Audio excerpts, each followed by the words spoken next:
Nicholas Goplen joins us now, or Nick Goplen joins us now.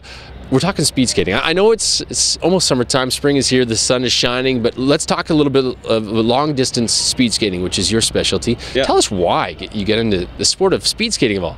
Well, my family is really involved with speed skating, so I originally just got dragged out to the oval by my mom and my dad, and it just became my passion, and now it's kind of my own thing. Month of March was the last time you actually skated. The season ended in March, but you had some personal bests in Salt Lake. What was that like? What was it finally getting that personal best in Salt Lake to round out the year? It was nice. I was kind of having a tough time near the end of the year. I was a little bit sick and then a little bit overtrained, but was able to come out of it right near the end and have a few good races at the end of the season. Now you finished with a personal best, but overall, the whole season long, which is September to April to March, what was your best race? Like maybe not the result being there, but what was the best? What did you feel the best? Probably my favorite race, that the way it went down and everything, was the 5,000 meter at the Canadian single distance in January.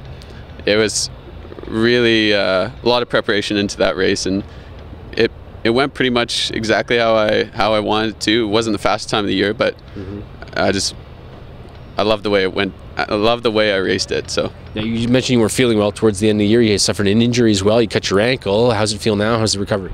Well, functionally, it's I can do everything I want to on it. It's a little stiff, but just actually was told it's going to be about a year before the bone bruise goes away. Wow. So you could still skate and everything? Yeah, originally it was hard to get in my boot, but it's fine now.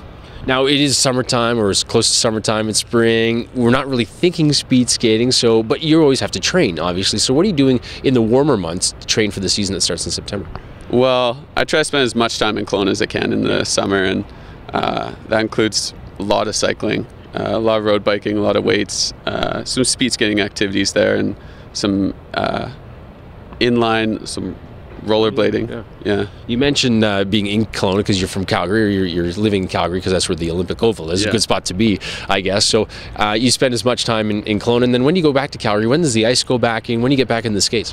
Well, July 2nd is when the ice goes back this year. Wow.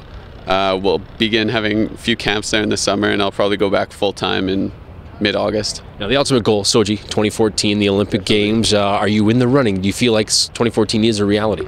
Yeah, I mean, that's what all my training is going towards right now, and that's where my mind is. So, Ever been to Russia before? Never. Hopefully this next February. Absolutely. So take me through the process then. What do you, obviously training, and there's a few races, the Olympic trials. When are the Olympic trials, and what's the process to become part of Team Canada? Well, for Canada's Olympic trials, they take place around New Year's. Okay. And it's one competition. Few people are selected per distance, so it's just fastest people that competition go. How many in your distance? I know we have one for sure. I'm not sure if it's one or two positions actually, but just more worried about the process than the actual how many positions, that sort of thing. Yeah. Well, now that we know a little bit about you and where your goals are for Sochi, what's one thing people don't know about you that you're willing to share? Well, those who know me, well, they already know this, but I'm a massive Harry Potter fan. Really? Yeah. Who's your favorite character? I don't know. Too easy to say Harry. It is too easy. Yeah. Maybe Dumbledore. Would you date the girl? I can't remember her name. I'd definitely date Emma Watson. Yeah. Thanks for doing this, Nick. Yeah, thanks. Nick Goplen, he could be on the podium in 2014 in Sochi. Keep your eye out for him in long-distance speed skating.